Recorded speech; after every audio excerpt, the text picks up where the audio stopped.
Reports now சொந்தங்களுக்கு வணக்கம். இன்று நம்மோடு பிரபலமான அரசியல் விமர்சகர் திரு தேவப்பிரியா அவர்கள் இணைந்துள்ளார். வணக்கம் சார். வணக்கம். டிவிகேவுடைய தலைவர் அவருடைய அந்த வேட்புமனு தள்ளுபடி பண்ணியிருக்கு. அவர் மேலே போட்டுன்னா அந்த திருச்சியில் நடந்த வழக்கு தள்ளுபடி பண்ணிருக்காங்க. எப்படி பார்க்குறீங்க? இல்லை, அதாவது முதல்ல சொத்து அறிவிக்கிறத ஒழுங்காக பண்ணல. அவர் பெரம்பூரில் கொடுத்த ஒரு 100 கோடி சொத்தை திருச்சி கிழக்கில் விட்டுருக்காராம். பெரம்பூரில் முதல்ல பண்ணுறப்ப அவர் பயன்படுத்துகின்ற அந்த கேரவான் தான் கொடுக்கல. ஸோ பட் இதெல்லாம் ஐடிக்கு கீழே வரும். எலெக்ஷன் கமிஷனை பொறுத்த வரைக்கும் அந்தந்த காலத்தை ஃபில்லப் பண்ணியிருக்காங்களான்னு தான் பார்க்கணுமே தவிர அது கரெக்டாக இருக்கா தப்பாக இருக்கா விட்டு போயிருக்கான்னு கிடையாது. பட் அது ஸ்வான் அஃபிடவிட்னா என்னென்னா ஒரு பக்கத்துலேயும் கையெழுத்து போடணும். இது பிரமாணம், எனக்கு நான் தெரிந்து கொண்டு அத்தனையும் உண்மை அப்படின்னு கையெழுத்து போட்டு அதில் மறைச்சிருந்தீங்கன்னா இது கிரிமினல் குற்றமும் ஆகும். அதனால உங்கள் தேர்தலே செல்லாதுன்னு வர முடியும். தற்போது இப்படிப்பட்ட வழக்குகள் உதயநிதி பேர்லேயும் விஜய் பேர்லேயும் வந்திருக்கு. ஸோ உதயநிதி வழக்கில் நாங்கள் தேர்தல் முடிந்தவுடன் இதை முழுக்க இது பண்ணுறோன்னு இருக்கோம். ஏற்கனவே நம்ம ராமநாதபுரம் எம்பி திரு நவாஸ்கனி இதுலேயும் ஐடிக்கு நிறைய காட்டலன்னு வந்திருக்கு. விஜய் கேஸை எடுத்துக்கிட்டிங்கன்னா உங்களுக்கு நான் இது ஈஸி அனுப்புகிறேன். விஜய் வித்யாஸ்ரம் என்ற ஓஎம்ஆரில் இருக்கும் பள்ளிக்கூடம் 2.8 ஏக்கர் நிலத்தில் அவர் கட்டியிருக்கார். அது ஜோசப் விஜய்னு அவர் பேரில் தான் வாங்கியிருக்கார். அதை அந்த ட்ரஸ்ட்டுக்கு இவர் லீஸுக்கு 45 லட்சத்துக்கு கொடுத்துருக்கானா அந்த சொத்து கணக்கில் காட்டல. ஸோ இது போல் இன்னும் எத்தனை இருக்குன்னு தெரியாது. எனவே இவை எல்லாமே பெரிதாக வெடிக்கும். தற்போதைக்கு வழக்கு முதல் கட்டம் 2வது கட்டம் ரீஅப்பீல் பண்ணாலும் பட் இந்தியாவில் வழக்கு எத்தனை வருஷம் நடக்கணும் உங்களுக்கு எனக்கும் தெரியாது. ரீகவுண்டிங் அமைச்சர் என்று 10 இன்னும் அந்த வழக்கு முடியல சரியா. அதனால பட் இந்த முறை விடக்கூடாதுன்னு பார்க்குறேன். இவர் திரு இதில் விளவங்கோட்டில் நிற்கிற அந்த எம்எல்ஏ வேட்பாளர் அவர் திருமணம் 2013 நடந்தால் 2008 பிறந்த குழந்தையே தன்னுடைய குழந்தைன்னு சர்டிஃபிகேட் போட்டு வச்சிருக்காருன்னு ஆதார் கார்டோடு எனக்கு ப்ரூஃப் அனுப்பிச்சிருக்காங்க கன்னியாகுமரியில். இதை அந்த வேட்பாளருக்கும் நான் அனுப்புறதாக இருக்கேன், அவங்க தேர்ந்தெடுக்கப்பட்டால் இது பண்ணணும்னு சொல்லிட்டு. ஸோ இந்த மாதிரி வழக்குகள் இந்த முறை சுலபமாக விடாமல் சரியான நபர்கள் மூலமாக வழக்கு போட்டு இதை தடை செய்கிற வேலையை நான் பண்ணிட்டு தான் இருக்கேன்.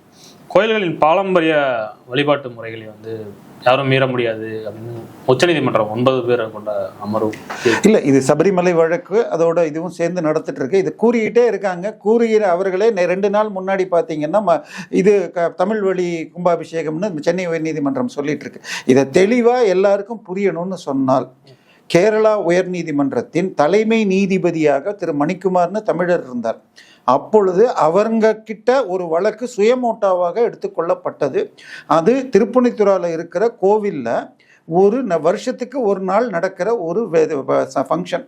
அதை பற்றி யூடியூபுகள்லையும் ஏதோ ஒரு மாத்திருபூமியில் சின்னதாக எழுத யூடியூப்காரங்கள்லாம் பிக்கப் பண்ணிக்கிட்டு பிராமணர்கள் காலில் மற்ற எல்லா ஜாதிக்காரங்களும் கீழே விழுவாங்க, இதுக்கு பேர் பன்றாட்டு நமஸ்காரம்னு பேர் அப்படின்னு இதை மிக வைரலாக்கி விட்டாங்க. ஸோ சுயமோட்டோவாக எடுத்துக்கிட்டு ஹைகோர்ட் என்ன பண்ணிச்சு, நேரடியாக அந்த கோயிலுடைய தந்திரி தேவசம் போர்டு அதுக்கப்புறம் கோர்ட்டுக்கு ஒரு இது வழக்கறிஞரை கொடுத்து அவரையும் அமிக்கஸ் கியூரியா போட்டு இப்படி 3 பேர் போய் விசாரிச்சுட்டு எல்லாரும் என்ன சொன்னாங்க, அந்த மாதிரிலாம் எதுவுமே நடக்கலை. இங்கே ஒரு 100 வருஷத்துக்கு முன்னாடி ஒரு முறை பிரசன்னம் பார்த்த பொழுது ஓய்வு பெற்ற முன்னாள் தந்திரிக்கு இந்நாளைய தந்திரிகள் முன்னாள் பூஜாரிகளுக்கு இந்நாள் பூஜாரிகள் 2 பேரும் பிராமணர்கள், பொதுமக்கள் எதுவும் பண்ணலன்னு ஒன்று. அந்த இதில் என்ன சொன்னாங்கன்னா, இந்த தேவசம் போர்டு கம்யூனிஸ்ட் கட்சியில் இருக்குது. அவங்க என்ன சொல்லிட்டாங்க, இந்த பேரை பார்த்த ஒன்று தான் இந்த யூடியூப்லாம் பீலா விட்டாங்க, பன்றாட்டு நமஸ்காரம்னு ஒன்று எல்லாரும் நமஸ்காரம், அதனால பேரை சம்ஸ்காரம்னு மாற்றுவோன்னாங்க.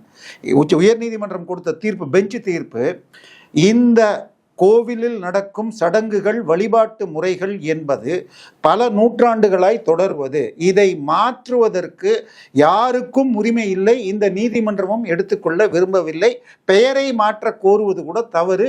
இன்னொன்று, இந்த யூடியூப் சேனல்கள் பேரை வச்சுக்கிட்டோ விசாரிக்காமலையோ என்னென்னமோ பீலா விடுறதுங்கிறது இப்போ இதை நிறுத்தணும். இதற்கு இது கேரளா இது கவர்மெண்ட்டு நீ இது பண்ணணும், அந்த சேனல் மேலே நாங்கள் எதுவும் நடவடிக்கை எடுக்கலை. சமீபத்தில் நீங்கள் அதே மாதிரி பார்த்தீங்கன்னா உடுப்பி பக்கத்தில் அது எந்த கோயில், அது இந்த கோயில் தர்மஸ்தலா கோவிலில் பல பெண்கள் கொலை செய்யப்பட்டதாக போய் அதன் பின்னணியில் காங்கிரஸ் திருவள்ளூர் எம்எல்ஏ சசிகாந்த் செந்தில் இருந்தார்லாம் வந்துச்சு, இந்த தண்டனை வரல. நீதிமன்றங்கள் வெறும் பேச்சை தாண்டி தண்டனைகள் கொடுக்கணுங்கிறதுக்கு. இதே மாதிரி வழிபாட்டு உரிமைன்னு எடுத்துக்கிட்டா பெண்கள் எந்த ஒரு மசூதியிலையும் சமமாக உட்காந்து ப்ரேயர் பண்ணுறதுக்கு வாய்ப்பு இல்லை. அப்படி இருக்கிறப்ப முந்தா நேற்றுக்கு சுப்ரீம் கோர்ட்டில் இதே வழக்கில் அவங்க எந்த மசூதியில் வேணால் பெண்கள் சமமாக உட்கார்ந்து பண்ணலான்னு முஸ்லீம் லா போர்டு சொன்னதா ஃபர்ஸ்ட் பேஜில் டைம்ஸ் ஆஃப் இந்தியாவில் வருது. நடைமுறையில் இல்லாமல் ஒரு பொய்யை அங்கே கொடுக்குறாங்க. ஸோ இங்கே தேவையில்லாமல் நுழைகிறாங்க. இன்னும் சொல்லப்போனால் சபரிமலை வழக்கில் முதல் வழக்கறிஞர்கள் போட்டதே ஒரு முஸ்லிம்கள் சார்பாக வந்த பெட்டிஷன் தான். ஸோ இந்து மதம் என்றால் ஒரு பார்வை, மற்றது என்றால் உச்சநீதிமன்றமும் செய்கிறது. இது ஆர்டிகல் 25, 26 எதிராகங்கிறது தான் இதாகுது. பட் எத்தனை முறை பேசினாலும் இந்துக்கள் நேரடியாக கோர்ட்டை இது பண்ணாலே ஒழிய, ஏன்னா நம்ம முன்னாள் நீதிபதி திரு ஹரி பரந்தூருக்கு போனப்ப என்னதான் நீதிமன்றம் இருந்தாலும் நீங்கள்லாம் வீதிக்கு போராடணும்னு அவரே பேசினார், ஒரு முன்னாள் ஓய்வு பெற்ற நீதிபதி.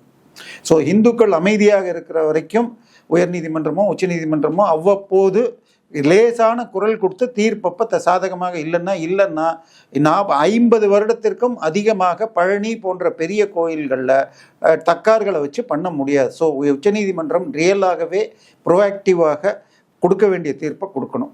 பொது சிவில் சட்டம் கொண்டு வந்தே ஆகணும் அப்படின்னு மேற்கு வங்கத்தில் உள்துறை அமைச்சர் அமித்ஷா பேசியிருக்கிறார். ஐயா, பொது சிவில் சட்டம் தேவை, ஆனால் அதில் பல எக்ஸம்ஷன்ஸை கொடுத்து தான் கொண்டு வர முடியும். அது நீங்கள் இப்போ உதாரணமாக வழிபாட்டு உரிமை, இப்போ சைவர் கோயிலில் வைஷ்ணவரை வைக்க முடியுமா? இது பெந்தகோஸ் பாஸ்டரை கொண்டு ஆர்சி சர்ச்சில் வைக்க முடியுமா? எல்லாருக்கும் வழிபாட்டு உரிமை எல்லாருக்குங்கிறப்ப ஒன்னொன்னையா நீங்கள் நீக்கினா பொது சிவில் சட்டம் கஷ்டம். பட் எதையெல்லாம் கொண்டு வர, இந்தியாவில் ஒருவர் பல திருமணங்களை செய்து கொள்ளலாம் என்று இருக்க முடியாது என்பதே நோக்கம் அப்படின்னு இல்லை. அதுக்கும் பொது சிவில் சட்டத்துக்கும் அவசியமே இல்லை. பலதார மனத்தை அலோ செய்யும் ஷரியத் சட்டம் வச்சிருக்கிற 23 முஸ்லிம் நாடுகளில் 2ஆம் திருமணம் செய்வது முதல் மனைவியுடைய எழுத்துப்பூர்வமான சம்மதம் இல்லாமல் பண்ண முடியாது. ஆனால் இந்தியாவில் அந்த மாதிரி சட்டம் கிடையாது. அதையெல்லாம் விட முக்கியமாக இது கூட எத்தனை பேர் பண்ணிக்கிட்டாங்க? ஒன்று ரொம்ப லோயர் கிளாஸில், இல்லை அப்பர் கிளாஸில் இருக்கலாம். மிடில் கிளாஸில் 100க்கு 90 பேர் என்னுடைய நண்பர்கள் ஒரு மனைவியோட தான் வாழறாங்க. ஆனால் பெண் குழந்தைகள் 18 வயசுக்கு முன்னாடி திருமணம் பண்ணக்கூடாதுன்னு இருக்கு, 21ன்னு ஆக்கணும்னு வந்துச்சு. ஆனால் அதே முகமதிய பெண்களாக இருந்தால் அவர்கள் வயதுக்கு வந்தால் போகும், 12 வயசுல இருந்தாலும் பண்ணலாம்லாம் இன்னைக்கும் பல உயர்நீதிமன்ற தீர்ப்புகள் வந்திருக்கு. ஸோ மத காரியங்களில் இல்லாமல் அடிப்படை உரிமைகள், பெண்கள் படிக்கிறது கட்டாயமாக்கணும் 18வது வரைக்கும், இதெல்லாம் கொண்டு வரப்ப கண்டிப்பாக தேவை. ஆனாலும் அவ்வளவு எளிதாக இருக்கும்னு நான் நம்பலை. ஏன்னா இப்போ சமீபத்தில் எப்படி பெண்கள் இடஒதுக்கீடு பில்ல பிரச்சனை வந்ததோ, இதெல்லாம் அவ்வளோ எளிதாக பாஸ் ஆகாது. பட் கண்டிப்பாக பல 100 தீர்ப்புகள், இது உடனே பிஜேபி ஐடியான்னு சொன்னீங்கன்னா 10க்கும் மேற்பட்ட உச்சநீதிமன்ற தீர்ப்புகள், 20க்கும் மேற்பட்ட உயர்நீதிமன்ற தீர்ப்புகள், ஏன் நீங்கள் இதை யூசிசி கொண்டு வரல அப்படிங்கிற தீர்ப்புகள் இருக்கு. எனவே அதை எந்த அளவுக்கு நடைமுறைப்படுத்தணுமோ பண்ணணும். சரியான நேரம், சரியாக இந்த நேரத்தில் இது அமித்ஷா எடுத்திருக்கிறதும் கரெக்டு தான். மேற்கு வங்கத்தில் பிரச்சாரம் 2ஆம் கட்ட தேர்தலுக்கான பிரச்சாரம் நிறைவு நாளையோடு முடிந்தது. ஓகே, 26, 29 இல்லை ஓகே 27 கரெக்ட். இன்னையோட சார் முதல் கட்ட தேர்தலில் நடந்த 152 தொகுதியில் போன முறை 56 தொகுதி தான் வெற்றி பெற்றிருந்தார்கள். இந்த ஃபேஸில் நடக்கிற 130 தொகுதியில் 22 தொகுதி தான் ஜெயிச்சிருந்தாங்க. ஆனால் முதல் கட்ட தேர்தலில் பிஜேபி 110 வென்று விட்டதாக அமித்ஷா கூறினார். ஆனால் எனக்கு களத்திலிருந்து வந்த தகவல்கள் 90-95 குறையாமல் வந்திருக்க முடியும், அந்த அளவுக்கு கேம்பெயின் இருந்தது. அதாவது ஒரு 112 சீட்டில் அங்கே முஸ்லீம்கள் 30% அதிகம். ஆனால் முஸ்லீம்கள் 32ன்னா இந்துக்கள் 60க்கு மேலே. ஸோ இந்த முறை இந்துக்கள் மொத்தமாக ஓட்டு போடணும் என்பதாக ஒரு அலையும், இன்னொன்று எஸ்ஐஆர் போன்றவற்றால் போலி வாக்காளர்கள் நீக்கப்பட்டதாலும் ஏற்கனவே 95லேருந்து 100 சீட்டு ஜெயிச்சிட்டாங்க. ஸோ போன முறை 56 வாங்கின இடத்துல 100 வாங்கியிருந்தால் மீதமுள்ள 132ல் 20லேருந்து 50 போனால் இந்த முறை பிஜேபி அரசு அங்கு அமைவதற்கு வாய்ப்பு மிக அதிகமாக உள்ளது. நிச்சயமாக வரலாம். டெல்லியில் நீதிபதி ஸ்வர்ணகாந்தா சர்மான்னு சொல்லிட்டு ஒரு லேடி இருக்காங்க. அவங்களுக்கு முன்னாடி நான் ஆஜராக மாட்டேன் அப்படின்னு சொல்லி நம்ம அரவிந்த் கெஜ்ரிவால் அதுக்கு சில காரணங்கள்லாம் சொல்லியிருக்காரு. அவங்க பசங்கள்லாம் சென்ட்ரல் கவர்மெண்ட்டோட லாயர்ஸாக இருக்கிறாங்க, அதனால நான் ஆஜராக மாட்டேன் அப்படின்னு மறுக்கிறார்.